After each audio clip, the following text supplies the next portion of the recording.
할렐루야. 오늘 저에게 주시는 하나님의 말씀입니다. 오늘 저에게 주시는 하나님의 말씀은 마태복음 25장 14절로 30절 말씀입니다. 마태복음 25장 14절로 30절의 말씀 제가 여러분에게 봉독해 드리겠습니다.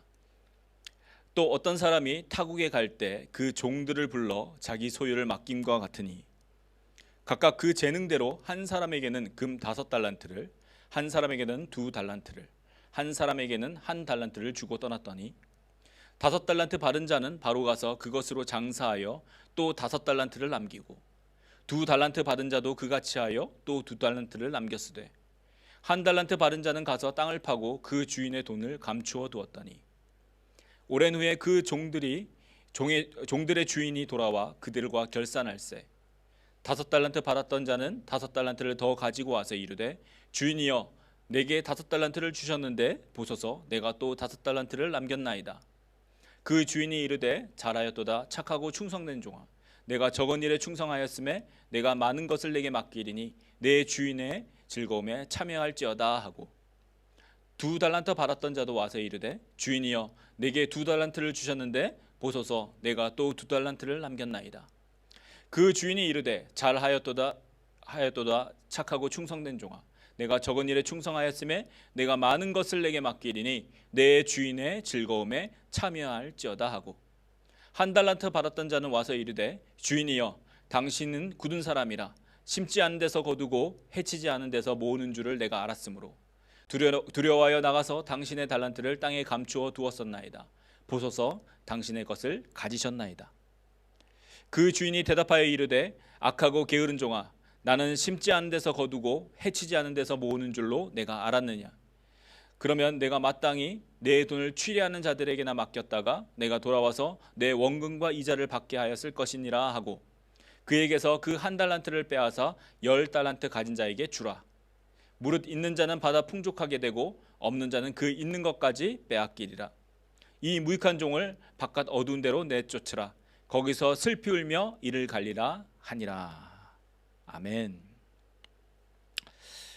네, 오늘 착하고 충성된 종이라는 제목으로 저와 여러분이 말씀 나누기를 원합니다. 네, 천국 시리즈 11번째인데요. 오늘은 이 달란트 비유입니다. 달란트 비유. 우리가 잘 알고 있는 달란트 비유. 5달란트, 2달란트, 1달란트 받은 자의 비유입니다. 오늘 본문은 여러 가지로 해석되어져 왔습니다. 예를 들자면요, 게으르지 말고 충성되게 일하자 라는 그런 주제로 직분을 받는 임직식이나 그런 때에 주로 전하는 말씀입니다. 또는 이 열심히 충성되게 일하자라는 내용과 이어서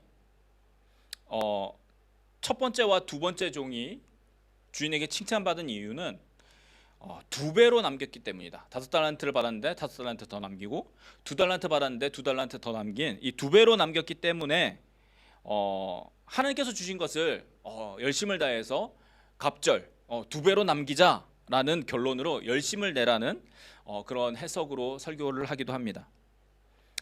또 다른 하나는 이 1달란트 받은 사람에게 포커스를 맞춰서 1달란트 받은 사람이 자기는 1달란트 받았잖아요. 다른 사람은 5달란트 받고 2달란트 받았으니까 이 1달란트 받은 사람이 느꼈을 상대적인 열등감이나 사회적인 박탈감을 잘 해결해 주지 못하여서 그가 주인이 원하는 것을 잘 하지 못하였다라고 해석해서 주위에 소외된 사람들 이렇게 좀 사회적으로 박탈된 사람들을 잘 돌보라는 그런 해석도 하기도 합니다. 그러나 저는 오늘 여러분과 함께 예수님께서 이 달란트 비유를 하신 진정한 이유에 대해서 살펴보기로 합니다. 주제죠. 천국 시리즈. 예수님께서 이 비유를 하신 이유가 천국에 있다라는 거예요. 자, 14절 말씀 잠깐 보겠습니다. 14절 말씀 이렇게 시작합니다. 또 어떤 사람이 타국에 갈 때 그 종들을 불러 자기 소유를 맡김과 같다라고 말씀하고 있죠. 자, 예수님은 이 달란트 비유를 또 뭐뭐와 같으니라고 시작하십니다. 자, 이것은 바로 앞에 말씀하신 지난주에 했죠. 그 열 처녀의 비유가 천국을 설명하였던 것처럼 이 달란트의 비유도 이 천국과 관련된 것임을 말씀하고 있다라는 것이죠. 천국이 마치 등을 들고 신랑을 맞으러 나간 열 처녀와 같은 것처럼 천국은 마치 어떤 사람이 다른 나라에 가면서 그 종들을 불러다가 자기 소유를 맡긴 것과 같다고 하시는 것이라는 겁니다. 따라서 이 달란트의 비유는 천국에 대한 비유라는 것입니다. 그러니까 예수님께서 천국에 대해서 설명해 주기 위해서 천국은 어떤 곳이야, 천국은 이러한 곳이야를 설명하고 있는 중요한 비유다라는 것입니다. 이 열 처녀의 비유에서 천국은 정혼한 처녀가 결혼식을 준비하듯이 준비해야 할 것이 있다고 하시면서 그 준비는 미리 하는 것이다 라고 가르쳐 주셨습니다. 그러니까 당일날 닥치면 기름을 준비할 수 없잖아요. 지난주 말씀 기억하시면서 당일날이 되면 준비할 수 없는 것처럼 미리 준비되어져야 한다. 그러니까 제대로 준비되어 있지 못하면 결혼식에 들어가지 못한다라고 말씀하셨습니다. 자, 그리고 오늘 이어지는 이 달란트 비유를 통해서 예수님은 그 준비함이 어떤 것인지에 대한 어떤 것을 의미하는지에 대해서 또 하나님께서 과연 우리가 이 준비할 때 과연 무엇을 보시는지에 대해서 말씀하고 계십니다. 자, 오늘 말씀을 통해서 우리 각자가 우리 자신을 돌아보고 하나님 보시기에 이 천국에 합당한 존재로 살아가고 있는지 그런지 점검하고 또 돌아보는 그런 시간 되기를 축복합니다. 자, 비유니까요. 우리가 먼저 이 비유에 나오는 이 등장 인물들 그리고 그 배경을 한번 살펴보겠습니다. 자, 먼저 주인으로 설명되는 어떤 사람이 있습니다. 자, 이 사람은 지금 다른 나라 타국에 갑니다. 자, 그러면서 자신의 종들에게 자신의 소유를 맡겼다라고 배경을 설명하고 있죠. 자, 그러면서 세 명의 종들이 나옵니다. 세 명의 종들이 나오죠. 자, 우리말 성경에는 이 종으로 표현되어 있지만 자, 원문에는 원뜻은 이 노예라는 뜻에 좀 더 가깝습니다. 슬레이브, 노예. 자, 주인의 소유물이자 주인에게 완전하게 속한 존재가 노예입니다.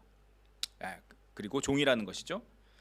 이 당시 이 노예들은 주인의 완전한 소유였어요. 주인이 사고 팔 수도 있었고, 그 다음에 주인이 원하는 곳에 보내기도 하고, 주인이 원하는 곳에 주기도 하고, 그러니까 주인이 원하는 것을 하도록 완전하게 시킬 수 있는 존재였다라는 거죠.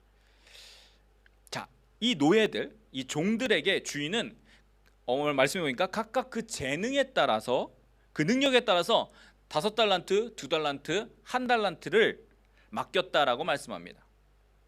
자, 여기서 이 달란트라는 이 단위가 나오죠. 이 달란트는 보통 이 무게의 단위로 생각을 합니다. 그러니까 무게를 재는 저희가 이제 그램이니 킬로그램이니 하는 그 무게의 단위가 있지 않습니까? 이 달란트는 무게의 단위로 보통 사용하였습니다. 자, 그런데 로마 제국 당시에는 이것이 돈을 이렇게 세는 단위, 그러니까 화폐의 단위로도 사용이 되었습니다.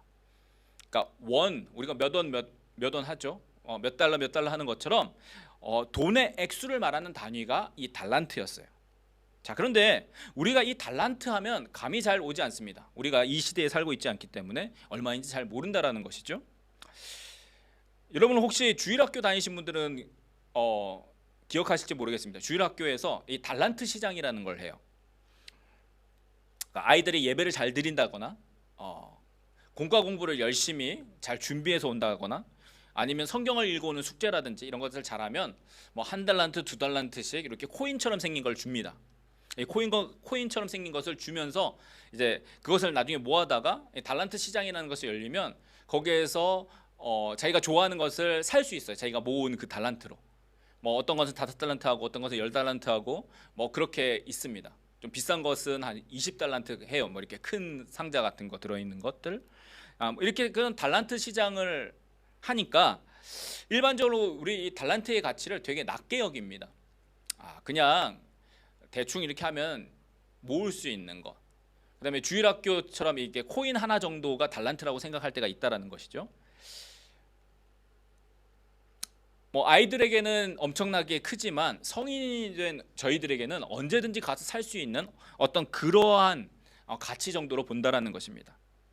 자, 그런데요, 이 달란트라는 단위는 로마의 화폐 가치 중에서 가장 큰 단위입니다. 달란트, 문화, 데나리온, 아사리온, 고드란트, 렙돈 순으로 이 달란트는 가장 큰 단위였습니다. 여러분, 두 렙돈을 들인 과부를 기억하시죠? 그러니까 그 렙돈이 그 화폐 가치 중에서 가장 낮은 단위였어요. 반대로 달란트는 제일 큰 단위라는 것입니다.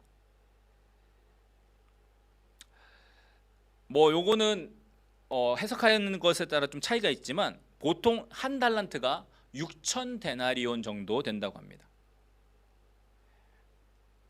한 데나리온이 그 노동자의 하루 품삯이거든요. 하루 동안 열심히 일하면 받는. 그러니까 약 300데나리온이 그 노동자가 1년에 받는 연봉이라고 치면요, 이 한 달란트는 한 푼도 쓰지 않고 그것을 20년 동안 모아야 되는 그런 큰 돈인 것입니다. 그러니까 20년어치의 연봉이라는 거예요. 여러분이 받으시는 그 연봉 곱하기 20 하시면 됩니다. 자, 근데 그것을 한 번도 쓰지 않아야 모을 수 있는 돈이 한 달란트였다라는 거예요. 그러니까 엄청나게 큰 돈이죠. 당시 갈릴리 지역을 다스렸던 분봉왕이 있습니다. 헤롯 안디바라고. 그 헤롯 안디바가 그 지역에서 거두어들였던 1년 총 세금이 200달란트라고 해요. 자, 그러니까 한 달란트는 엄청난 액수였다라는 것입니다. 한 개인이 감당할 수도 없고 어떻게 보면 보통 사람들이 상상해 볼 수도 아니면 평생 가도 만져볼 수도 없을 정도의 매우 큰 돈이라는 거예요. 자, 그러니까 이 한 달란트 받은 사람이 결코 작지 않은 돈을 받았다는 거예요. 어떤 사람들이 누구는 5달란트 받고 2달란트 받았는데 나는 한 달란트, 이 사람은 왜 한 달란트밖에 안 받았냐 해서 이 한 달란트 받은 사람을 되게 무시하고 아니면 주인이 차별했다 이렇게 말하기도 하지만 아닙니다. 한 달란트 엄청나게 많은 돈이었다라는 거예요. 한 개인이 평생 가도 만지지도 모으지도 못할 그 돈을 주인이 이 종에게 줬다라는 거예요. 노예에게, 당시 노예에게 주었다라는 겁니다. 그러니까 한 달란트 받은 종도 그 능력과 그 재능을 주인에게로부터 인정받은 거예요. 다시 배경을 정리하자면, 자, 주인이 다른 곳을 떠나면서 이 종들에게, 자신의 노예들에게 그 능력에 따라서 오늘 개역 성경에는 그 재능에 따라서 매우 큰 액수의 소유를 맡긴 것입니다. 그러니까 자기 주인의 소유를 맡겨준 것이죠. 그리고 말씀이 천국이 이와 같다라고 하신 것입니다. 자, 그러니까 우리는 이 비유를 통해서 천국의 특징, 그러니까 천국의 어떤 것들을 배우고 알 수 있어야 된다라는 것이죠. 자, 그러면서 이어지는 내용은 여러분 모두가 지금 읽었던 것입니다. 5달란트 받은 사람은 5달란트를 남기고 2달란트 받은 사람은 나가서도 2달란트를 남기지만 1달란트 받은 사람은 땅에 그것을 잘 묻어 놓았습니다. 당시 이 돈을 가장 안전하게 보관하는 방법이 아무도 모르는 곳에 자기가 땅을 파고 그것을 묻어두는 것이었다라고 해요. 그러니까 가장 나름대로 최상으로 안전하게 묻어 놓은 것입니다. 자, 그리고 주인이 돌아왔을 때 그에 따라서 이어지는 그 주인의 평가가 나타나는 비유인 것이죠. 주님이 이 비유를 우리 모두에게 들려주시면서 천국에 대해서 설명하고자 하신 것입니다. 자, 그래서 우리는 이 달란트 비유를 통해서 천국의 모습들을 그려볼 수 있어야 돼요. 아, 천국은 이런 곳이구나. 천국은 이렇게 대우하시는 곳이구나. 천국은 이러한 것을 보는 자들을, 하나님께서 이렇게 보시는 자들이 들어가는 곳이구나 라고 이해를 해야 된다는 것이죠. 자, 그래서 이 달란트 비유가 말씀하고자 하는 것을 한 3가지 정도 오늘 살펴보려고 합니다.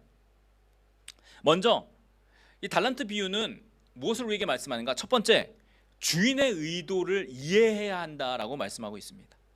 그러니까 주인의 의도, 주인의 뜻, 주인이 무엇을 원하는가를 파악하고 그리고 그대로 행했던 종들은 칭찬을 받았습니다.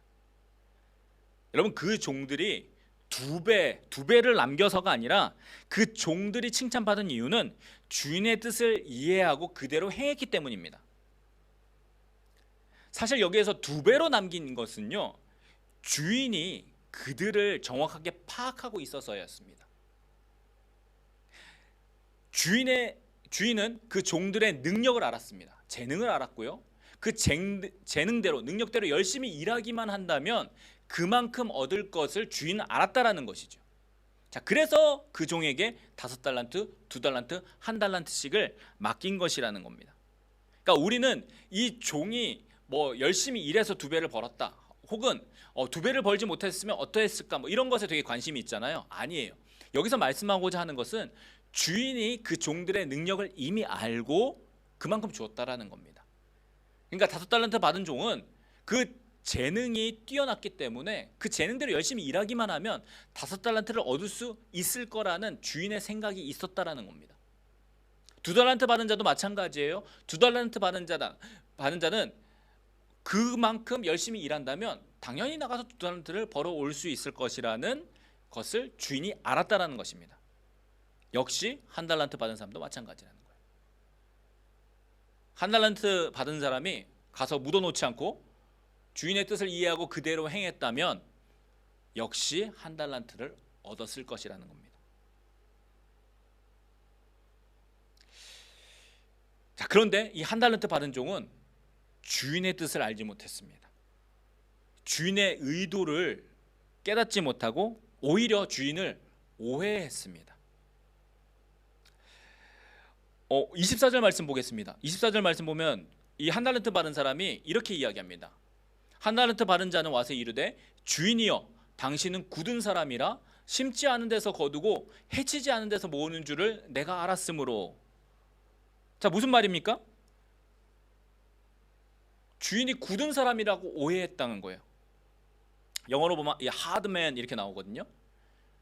그러니까 완고한 사람, 어려운 사람, 엄한 사람으로 알았다라는 겁니다. 자, 그리고 심지도 않은 데서 거두고 해치지 않은 데서도 모으는, 이런 무슨 말입니까? 그러니까 일하지 않고서도 그냥 얻을 수 있는 그런 분으로 오해했다라는 거예요. 그러니까 아무것도 안 하고 그냥 얻으시는 분, 그러니까 내가 없어도 잘 나가시는 분, 내가 없어도 알아서 하시는 분으로 오해했다라는 것이죠. 주인이 자신에게 무엇을 원하는지를 깨닫지 못했습니다. 오히려 오해하고 있어요. 자, 그래서 이 종은 자신이 받은 이 큰 돈을 가서 땅에 묻었던 것입니다. 자신이 그냥 안전하게 그냥 요것만 가져다 드리면 되겠지라고 생각했던 것이죠. 주인이 손해보지 않도록, 그냥 요것만 갖다 드리면 손해는 보지 않으시니까, 그러니까 주인이 자신에게 원하는 것보다 그것을 이해하지 못하고 그러니까 자기가 주인을 판단하고 주인을 미리 짐작하여서 그냥 주인이 이것을 원하겠지 하고 그냥 그것만 묻어놨다가 나중에 오니까 갖다 드렸다라는 것이죠. 자, 그런데 여러분, 이렇게 한 것이 주인의 뜻이 아니었다라는 겁니다. 주인은요, 그가 나가서 일해서 1달란트를 더 얻기를 원했어요. 주인의 뜻은 이 1달란트 받은 사람이 나가서 주인의 원하는 대로 일하기를 원했다는 거예요. 여러분, 다른 5달란트, 2달란트 받은 사람을 보십시오. 그 성경에 따라서 좀 이렇게 잘 확실하지는 않지만 그 말씀을 받고 이들은 바로 즉시 나가서 일하였다라고 이렇게 표현되어져 있습니다. 자, 그런데 이 1달란트 받은 사람은 그렇게 행하지 않았다라는 거예요. 그래서 주인이 다음과 같이 말씀하는 것입니다. 29절 말씀입니다. 무릇 있는 자는 받아 풍족하게 되고 없는 자는 그 있는 것까지 빼앗기리라 라고 말씀하고 있죠. 이게 무슨 말씀입니까? 주인의 의도를 알고 그대로 행하는 자는 더 받아 누릴 것인데 그렇지 못한 자는 그 있는 것도 빼앗긴다라는 말씀입니다. 주인의 의도를 알고 그대로 행하는 자는 더 받아 누릴 것인데 그렇지 못한 자는 그 있는 것도 빼앗긴다. 여러분, 천국은요, 주인의 의도, 그 주인의 뜻을 알았던 종들과 같이 우리 주인 대신 하나님의 뜻을 알고 순종하는 자들이 들어가는 곳이에요. 하나님은 우리에게 맡겨진 것에 열심을 다해서 충성하기를 원하십니다. 그리고 그렇게 충성한다면 결과는 하나님께서 보증하신다라는 거예요. 우리가 얼마를 남기는지를 보시는 것이 아니라 그것을 남기기 위해서 어떻게 일했는지를 보신다라는 겁니다. 여러분, 한 달란트 받은 사람이 왜 여기서 주인을 화나게 했습니까? 주인을 오해했기 때문입니다. 심지도 않은 데서 거두고 해치지 않아도 모으는 분이라고 오해했다라는 것이죠. 여러분, 오늘날도 하나님의 뜻이라고 우리가 이렇게 하나님에 대해서도 이렇게 이야기합니다. 하나님의 뜻이라고 두루뭉실하게 이야기합니다. 그러면서 알아서 하시겠지. 그분의 능력이 많으시니까 알아서 일하실 거야. 내가 하지 않아도 그냥 하시는 분이야 라고 생각하거나 그렇게 가만히 있는 사람들이 많다라는 것입니다. 그런데 성경을 살펴보면 성경은 계속해서 하나님께서 일하신다라고 말씀하세요. 그분은 계획을 세우시고 그 계획에 따라서 일하시고 계시다라고 성경은 말씀하고 계시다라는 겁니다. 그 계획대로 이루고자 지금도 오늘도 일하시는 분이십니다. 그리고 그 계획에 동참시키고자 우리를 부르시고 함께하도록 시키시는 것이에요. 그래서 그 시키는 자들에게 중요하게 보시는 것이 충성이다라는 것입니다. 지난 연말의 마지막 설교가 주의 뜻이 무엇인지 이해하라라고 하면서 제가 이 퍼즐 맞추기의 예를 든 적이 있습니다. 하나님의 계획에 사람들을 부르시는 이 섭리에 대해서 설명하면서 거기에 섭리에 대해서 그 하나님의 그 계획에 동참하는 그것을 퍼즐 맞추기라고 제가 이렇게 예를 들었습니다. 하나님의 그 계획이 퍼즐이라고 한다면 우리 각자에게 주신 그 퍼즐은, 여러분 퍼즐 조각 아시죠? 그 퍼즐처럼 그게 무슨 그림인지 몰라요. 어떤 사람은 그냥 파란색만 그려져 있을 수도 있고, 어떤 사람은 점만 찍혀져 있을 수 있어요. 아니면 구석에 어떤 그림이 있는데 이게 무엇인지 몰라요. 그런데 퍼즐을 맞추어 나가다 보면 그것이 전체 그림으로 드러나지 않습니까? 하나님은 우리를 부르셔서 각자에게 그 능력만큼 퍼즐을 주시고 그 퍼즐을 맞추도록 하신다라는 거예요. 내가 맞추는 것은 어떤 그림인지 모릅니다. 자, 그런데 그걸 맞추다 보면 큰 그림을 볼 때 나중에 하나님의 계획이, 그러니까 퍼즐이 완성되는 것처럼 하나님의 계획이 눈에 보여지게 된다라는 것이죠. 자, 그래서 하나님이 부르시는 자는 그 주신 퍼즐을 맞추도록 부르신 거예요. 여러분, 퍼즐 맞추기에서 가장 찝찝한 게 뭔지 아십니까? 거의 다 맞춰갔는데 퍼즐 몇 조각이 안 보이는 거예요. 완성해야 되는데 이렇게 잃어버렸거나 어디 구석에 처박혔거나 아니면 이게 박스 한 구덩이에 있어가지고 못 찾아가지고 완성을 못 시키는 거예요. 열심히 맞춰갔는데. 여러분, 하나님의 계획이 그렇게 되었어야 되겠습니까? 주님은 우리에게 퍼즐 조각을 주시고 그 퍼즐 조각을 맞추도록 부르셨다라는 거예요. 그런데 그렇게 부르심에 순종하여서 열심을 다하는 것이 충성이다라는 것입니다. 왜 본문에서 주인이 그 한 달란트 받은 종에게 화를 내고 있습니까? 이 퍼즐 조각의 비유로 제가 든 이 예로 해석하자면 열심히 했는데 몇 조각이 비는 거예요. 한 조각이 비는 거예요. 그래서 완성되지 못한 것으로 인해서 주인이 안타까워하고 슬퍼하고 있다라는 것이죠. 물론 하나님의 계획은 완전하여서 내가 그러지 않아도 완성되어져 갈 겁니다.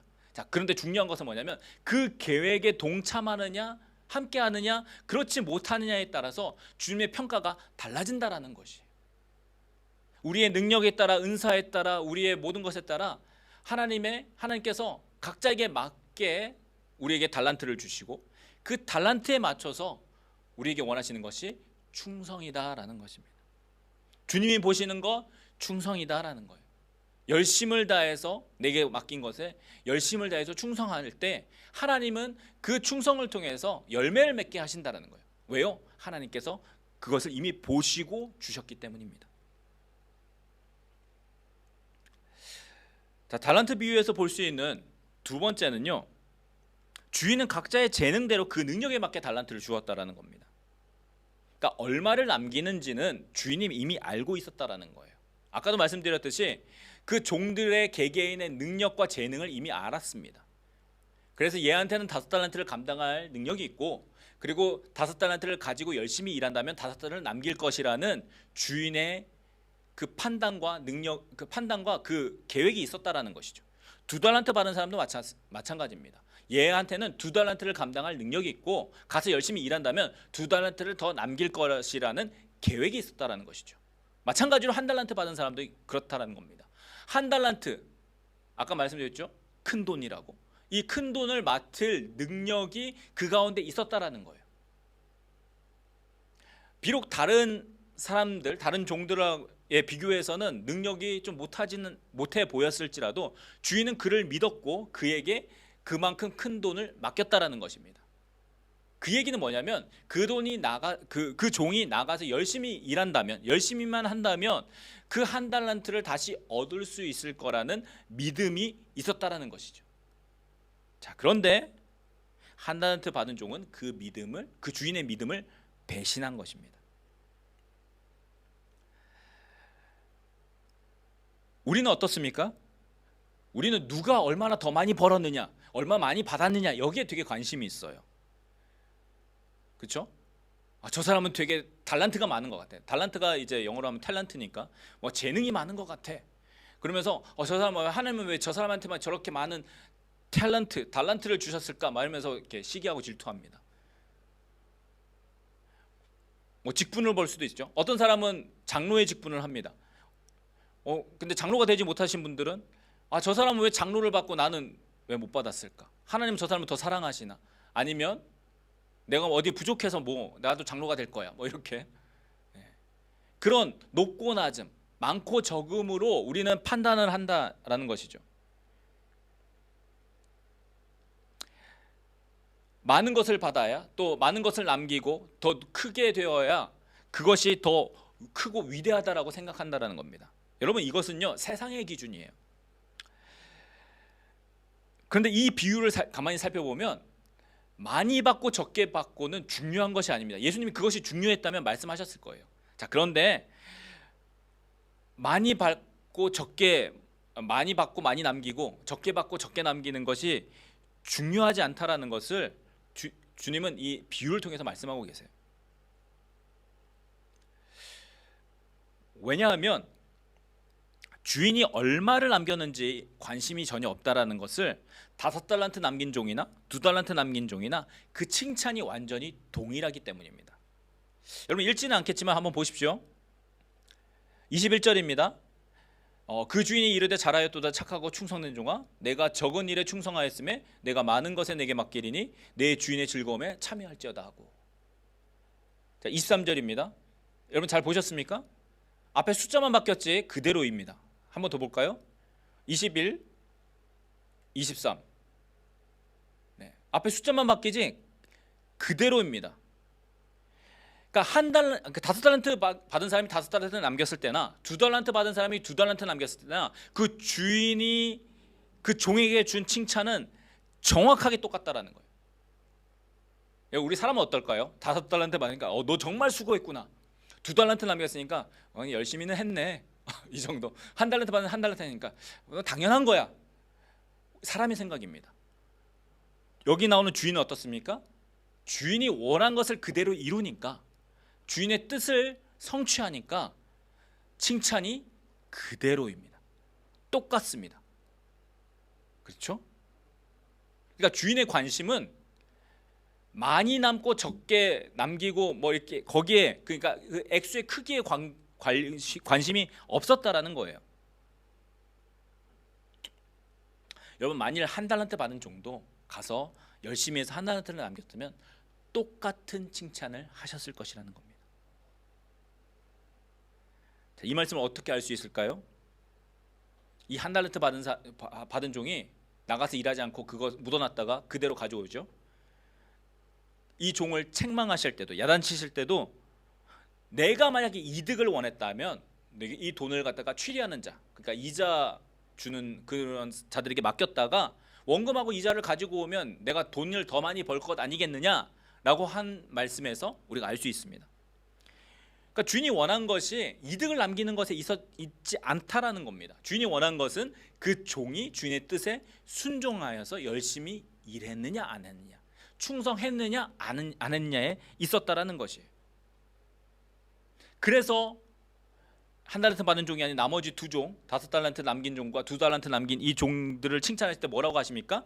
착하고 충성된 종이라고 부르신 것입니다. 주인의 뜻을 이해하고 그것을 열심히 행하였던 종들, 그들에게 착하고 충성되다라고 불러주셨다라는 거예요. 자, 이것은 이 앞장인 24장에서 충성되고 지혜 있는 종을 설명하면서 동일하게 말씀하고 있습니다. 24장 45절입니다. 충성되고 지혜 있는 종이 되어 주인에게 그 집 사람들을 맡아 때를 따라 양식을 나눠줄 자가 누구냐. 충성되고 지혜 있는 종이라고 표현하고 있습니다. 여러분, 착하고 충성된다면 그 결과는 반드시 따라오게 되어 있습니다. 왜요? 우리의 주인은 우리를 너무도 잘 아시는 분이시기 때문이에요. 우리의 능력을 아시고 우리의 재능을 아세요. 그리고 무엇을 잘할 수 있는지를 알고 계신다라는 거예요. 그러니까 주인이 우리에게 보시는 것은 어떤 결과물이 아니라 지금 어떻게 하고 있느냐, 착하고 충성됐는지를 보고 계시다라는 것입니다. 그것을 주인이 종들에게 바라고 있는 것이다라는 거예요. 그리고 그 종들과 함께 주인이 돌아왔을 때 그 주인의 즐거움에 참여하는 것, 함께 주인의 참여함에 들어가는 것이 주인이 원하시는 것이에요. 여러분, 천국은요, 이와 같이 우리 주인 대신 하나님의 즐거움에 참여하는 곳입니다. 창세전에 세우셨던 그분의 계획, 그 완전한 계획이 이루어지는 그 즐거움과 그 기쁨 가운데 함께 참여하고 동참하는 곳이 여러분 천국이라는 것이에요. 하나님이 너 많이 남겼으니까 특별하게 봐주고 적게 남겼으니까 야단치는 그런 곳이 아니라 그 주인의 명령에, 주인 대신 하나님의 명령에 순종하였다면, 그것에 열심히 충성하였다면 하나님의 즐거움에 함께 동참하여 기쁨을 나누는 곳, 그렇게 즐거운 곳이 천국이라는 곳입니다. 여러분, 세상의 기준으로 천국을 바라보지 마십시오. 천국은 그러한 곳이 아닙니다. 우리 서로 질투하거나 저 사람은 더 많이 가졌네, 적게 가졌네, 그러한 곳이 아니라는 것이에요. 저 사람은 더 많이 남겼을 거야, 나는 이거밖에 안 되는데 하나님이 나를 인정하실까? 아니라는 것이에요. 여러분, 세상의 기준은 세상의 기준으로 천국을 판단하거나 하나님을 판단하지 마십시오. 천국은 우리의 생각과 지식, 이 세상의 기준은 훨씬 저 너머에 있는 하나님의 기준과 하나님의 판단하심으로 보시는 곳이다라는 거예요. 근데 그분이 보시는 기준이 무엇이냐? 착하고 충성됐느냐라는 거예요. 착하고 충성된 것이 무엇입니까? 그 주인의 뜻을 알고 그 주인의 뜻대로 순종하였느냐라는 것을 보시는 곳이 바로 천국이다라는 겁니다. 자, 이 달란트의 비유가 말하는 세 번째입니다.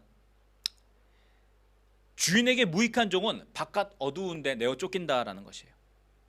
주인에게 무익한 종은 쫓겨난다라는 겁니다. 이 말씀은요, 다른 두 종에게 하셨던 그 칭찬 가운데 내 주인의 즐거움에 참여하라라는 이 말씀과 정반대되는 말씀입니다. 그러니까 주인의 즐거움과 정반대되는 곳이 바깥 어두운 곳이라는 것이고, 주인의 뜻에 합당하지 않은 자가 무익하다라고 말씀하는 거예요. 그러니까 아무 유익이 없는, 영어로는 worthless라고 표현하고 있죠. 자, 그리고 그들의 결국이 슬피 울며 이를 간다라고 말씀하고 있습니다. 슬피 울며 이를 간다. 이 표현이 마태복음에서는요, 한 6번 정도 등장하는데, 이 바깥 어두운 곳 또는 풀무불에서 울며 이를 간다라고 말씀하고 있습니다. 여러분, 슬피 울며 이를 간다. 여러분, 이게 어떤 느낌으로 여러분에게 다가오십니까? 슬피 울며 이를 간다. 그러니까 모두가 이 깊은 슬픔과 강한 후회스러운 그런 표현이라는 거예요. 그러니까 지금 있는 처해진 상황이 너무나도 슬프고 내가 조금만 더 했으면, 그때 좀 더 잘할 걸 라는 어떤 그런 강한 후회가 섞인 표현이라는 것이죠. 근데 여러분 왜 슬퍼하고 후회하고 있습니까? 기회가 있었어요. 근데 그 기회를 잘 감당하지 못하고 잘 잡지 못한 것입니다. 그 기회가 있었음에도 주인의 뜻과는 정반대의 삶을 살았던 것이에요. 여러분 천국을 지금 저희가 11번째를 계속해 오지만 여러분 천국을 말씀하시면서 계속해서 말씀하고 계신 한 가지 주제가 있습니다. 무엇이냐면 계속 강조하시는 것이 그 나라, 그 천국에 들어가는 자들이 있고요, 들어가지 못하는 자들이 있다라는 것입니다. 자, 그런데 또 한 가지 살펴보면 들어갔는데도 불구하고 쫓겨나는 자들이 있다라고도 말씀하세요. 여러분 이들은요 처음부터 하나님을 몰랐던 불신자들이 아닙니다. 가만히 보십시오. 하나님을 알았던 사람들이고 그 뜻을 받은 사람들이에요. 여러분 적어도 오늘 비유에서만 봐도 이미 그 종은요 하나님 그 주인의 뜻을 받은 사람입니다. 주인의 뜻을 알았던 사람이에요. 자, 그런데 그들이 거둔 그 결과에 따라서 들어가지 못한 것입니다. 이들 모두가요 혼인잔치에 초대받은 사람이기도 하고 명령을 받은 종이기도 했습니다. 자, 그런데 그들이 받은 결과에 따라서 들어가지 못했습니다. 여러분 우리가 이 구원이라는 천국에 들어가는 것을 구원이라고 이야기한다면 이 구원은 예수를 믿었다라는 어떤 과거의 내 인생 가운데 한 사건으로 끝나지 않는다라는 것입니다. 구원은요 과거의 어떤 한 점에서 있는 어떤 한 사건이 아니라 앞으로 그 사건에서부터 그 한 점에서부터 앞으로 계속해서 나아가는 천국문에 이르기까지 나아가는 여행입니다. 계속해서 나아가는 여행이라는 거예요. 그리고 이 여행은요 가만히 앉아서 타고 있으면 알아서 가는 천국행 열차가 아니라 어떻게 보면 열심히 밟아서 여러분이 노력해야 되는 자전거하고도 같습니다. 자전거가 여러분 밟지 않으면 안 나가죠. 특별히 언덕을 올라갈 때는 힘을 다해서 밟아야 됩니다. 구원은요 우리가 받은 이 구원은 연속적인 어떤 이런 여행이라는 것이에요. 그래서 여러분 존 버년이 쓴 유명한 그 책도 있지 않습니까? 철로역정이라고. 여러분 철로역정 나중에 한번 보십시오. 그 스토리를 보면 이 구원받은 사람이 천국문에 이르기까지 그 여행을 기록하고 있어요. 계속해서 그 도달하는 그 여행을 기록하고 있다라는 거예요. 그 가운데 시험을 받습니다. 그 가운데 어려움을 당합니다. 이 사람이 천국문에 이르기까지 여러 가지 방해들이 있어요. 그럼에도 불구하고 끝까지 도착하는 것이 구원의 결과고 구원에 이루는 성취다라고 말씀하고 있는 게 어떻게 보면 이 철로역정 그 소설인데요. 여러분 나중에 한번 보십시오. 중요한 것은 뭐냐면 과정이라는 거예요. 우리는 지금 이 구원의 과정 중에 있습니다. 구원의 과정 가운데 있다라는 거예요. 여러분 구원을 받았다라고 하는 거기에 심취해서 움직이지 않으면 구원에 이르지 못한다라는 것입니다.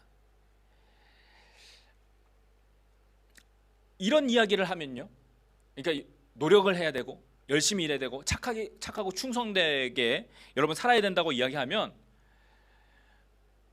구원은 사람의 노력으로 얻는 게 아니라고 이렇게 프레임을 씌웁니다. 지금까지 말씀했던 것들이 사람의 노력으로 얻는 그러니까 사람의 노력으로 구원을 얻을 수 있다라고 하는 그런 어떤 프레임을 세운다라는 거예요. 구원은 오직 믿음으로 받는 거지 사람의 노력으로 얻을 수 있는 게 아니야. 이렇게 프레임을 씌워버린다라는 겁니다. 자, 그런데요, 여러분 지난주에도 제가 말씀드렸듯이 사람들이 이 구원에 대해서 구원에 얻을 수 있는 이 기준에 대해서 너무나도 낮게 설정해 버렸어요. 오직 믿음으로 우리가 구원을 받습니다. 맞습니다. 우리 예수 그리스도의 공로를 믿고 그분을 여러분의 주와 구주로 영접하면, 그렇죠? 로드, 주님과 구주, 세이비어로 영접하면 구원을 받습니다. 근데 그 구원을 받았다라는 의미는 이제부터 그냥 내 맘대로 살아도 구원 받았으니까 천국 간다, 그런 의미가 아니라는 거예요. 성경 어디에도 그런 것을 기록하고 있지 않습니다. 우리의 구원의 기준이 너무나도 낮게 설정되어 있어요. 여러분, 성경이 말하는 믿음은요, 그냥 단순하게 그냥 생각하는 것이 아니라 행동으로서 나타나는 결과를 포함합니다. 예수 믿으면 구원을 받습니다, 이 진리가 바뀐 것은 아닙니다. 하지만 예수 믿는 것에 대한 그 기준이 너무 낮다라는 거예요. 오늘날 믿음이 그냥 단순하게 그냥 당신 말에 내가 동의해, 그러니까 내가 믿어라고 생각합니다. 나도 그렇게 생각한다라는 거예요. 그러니까 앞에서 목사님이 무엇을 설교를 하고 있으면 아멘 그러죠. 내가 믿습니다 합니다. 여러분 믿으십니까 하면 아멘 하시죠. 그러면 그 얘기는 어떤 얘기냐면, 내가 목사님 말씀에 동의합니다, 나도 그렇게 생각합니다, 한 이 정도로 되어 있다는 거예요. 근데 성경이 말하는 믿음은 그게 아니에요, 여러분. 성경이 말하는 믿음은 그냥 단순하게 당신의 말에 내가 동의하고 당신 말에 그냥 생각하는 것이 아니라 행동으로 나타나는 결과까지를 포함하고 있습니다. 여러분, 믿으니까 행동한다라는 거예요. 그러니까 그 행동을 통해서 그 믿음이 내가 있는지 없는지를 증명한다라고 말씀하는 게 여러분 야고보서 아닙니까? 로마서 10장 10절 말씀, 우리가 너무나도 잘 아는 말씀입니다. 이 많이 들어본 말씀이에요. 사람이 마음으로 믿어 의에 이르고 입으로 시인하여 구원에 이르느니라. 여러분, 마음으로 믿는 것뿐만 아니라 입으로 시인하는 행동까지 이르러야 구원에 이른다는 말씀이에요. 여러분, 당신이 이 로마 시대, 특별히 이 로마서를 쓴 로마 교회죠. 로마 교회에서 예수를 입으로 시인하면 죽는 거였습니다. 자, 그럼에도 불구하고 여러분이 입으로 시인하는 것을 나타내지 못하면 구원에 이르지 못한다고 이야기하는 거예요. 나타내야 하는 것이 믿음이었다라는 겁니다. 그러니까 믿음은 내가 죽을지라도 표현하는 것이다라는 거예요. 내가 그 결과를 알매 있어도 행동하는 것이다라는 것입니다. 자, 근데 오늘날 신앙 고백이라고 하는 것 뭐 이렇게 있습니다. 나는 믿습니다라고 하는, 목사님이 대신 읽어주는 것에 자기가 읽지도 않아요. 목사님 앞에서 읽어줘요. 그리고 거기에 대해서 아멘이라고만 하면 믿고 구원받았다라고 이야기합니다. 여러분, 그것은요 온전한 믿음이 아니에요. 온전한 믿음이 아닙니다. 그냥 목사님 말에 동의한 겁니다. 나도 그렇게 생각한다라고 생각한 거예요. 하지만 그 삶 가운데서 변화가 있지 아니하고 그 삶 가운데서 어떤 달라짐이 없는데 그게 믿음하고 무슨 상관이 있겠습니까? 여러분, 여러분이 만약 진정으로 믿는다면 그렇게 반드시 행동하게 되어 있어요. 여러분, 저희가 운전을 하면 표지판이 나타납니다. 그렇죠? 표지판에 앞에 낭떠러지라고 써 있습니다. 그렇죠? 이게 뭐 떨어지는 그림이 있기도 하고. 그러면 어떻게 하죠? 속력을 줄여야 되겠죠. 그 길을 돌아서 나와야 되겠죠. 표지판이 있는데도 만약 계속해서 여러분 100km, 200km 달린다면 무엇입니까? 그 표지판을 믿지 않았다라는 거예요. 저희가 운전하다 보면 앞에 그 속도 측정한다고 되어 있죠. 스피드 측정한다고 카메라 있다라고 이렇게 그 워닝 사인이 있습니다. 여러분, 그것을 보면 누구든지 속력을 줄입니다. 자, 그런데 속력을 안 줄이는 것은 무엇이죠? 그 표지판을 믿지 않는다라는 거예요. 표지판을 믿지 않는다라는 거예요. 제가 예전에 호주에 와서 처음 가졌던 차가 있습니다. 차가 되게 큰데요. 이게 10년이 넘다 보니까 좀 타다 보니까 그 연료 게이지가 이렇게 있는데 연료 게이지가 고장이 났어요. 그리고 항상 그 연료가 부족하다고 불이 들어와 있습니다. 제가 그 뭐 풀로 넣어도 연료를 자동차에 가득 채워도 항상 불이 들어와요. 그러니까 여러분 어떻게 되는 줄 아십니까? 불이 들어와도 기름 넣으러 가지 않아요. 왜요? 이게 고장났다라고 내가 생각하니까. 평소 같으면 어떻게 하겠습니까? 연료 게이지에 불이 들어와요. 그러면 빨리 주유소를 찾고 가서 기름을 채우죠. 자, 그런데 그게 고장났다라고 제가 믿으니까요, 연료 게이지가 불이 들어왔는데도 불구하고 찾지 않습니다. 가지 않습니다. 제가 그러다가 길가에 한 2번 섰어요. 네, 가다가 연료가 없어서 쓴 기억이 있습니다. 자, 무엇을 말씀합니까? 여러분 믿지 않으면요 행동하지 않아요. 반대로 이야기하면 행동하지 않는 것은 믿지 않는다라는 얘기입니다. 여러분 그리스도인의 삶으로 살지 않으면 여러분 그리스도인의 믿음이 없는 거예요. 그래도 내가 교회 다니잖아요. 그래도 내가 뭐 직분이 있잖아요. 내가 집사고 권사고 장로고 내가 목사잖아요. 여러분 그런 거와 아무 관계가 없습니다. 여러분이 그렇게 살지 아니하면 여러분이 그것을 믿지 않는 것입니다. 내가 아무리 믿음이라고 주장해봤자 여러분 주님이 인정하지 않으면 아무것도 아닌 거예요.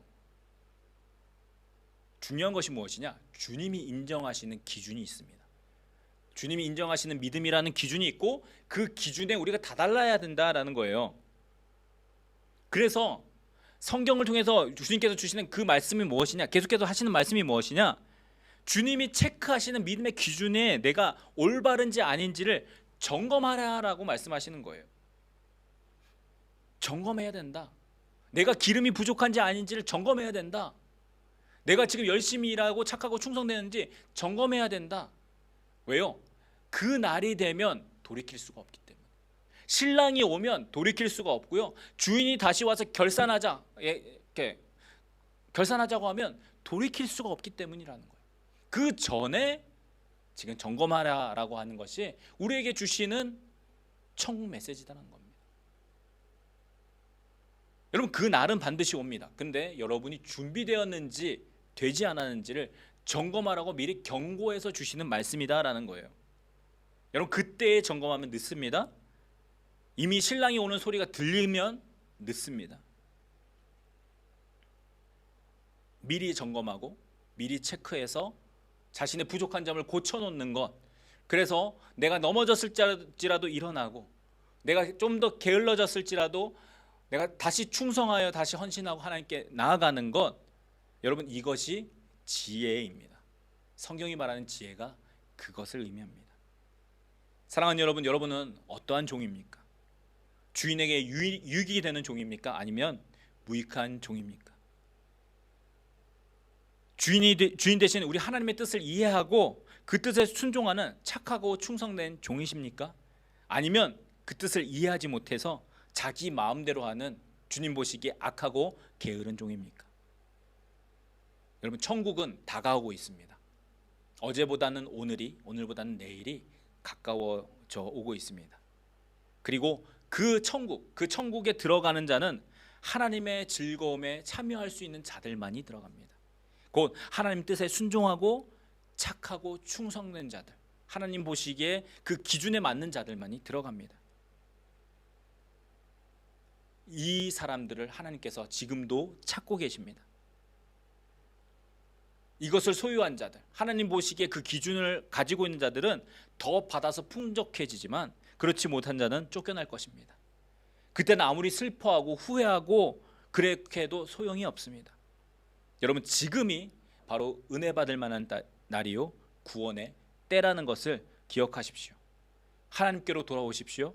열심을 내십시오. 여러분의 맡겨진 것에 힘을 다해서 충성하십시오. 얼마를 남기느냐가 아니라 주인의 명령을 기억하고 충성된 자, 그렇게 충성하는 자를 주님께서 칭찬해 주실 것입니다. 착하고 충성된 종으로 주님 앞에 칭찬받고 그분의 기쁨에 참여하는 여러분 이 설교를 듣는 모든 사람들 그 모두에게 모두가 되시기를 우리 주님의 이름으로 간절히 축복합니다. 우리 함께 기도하겠습니다.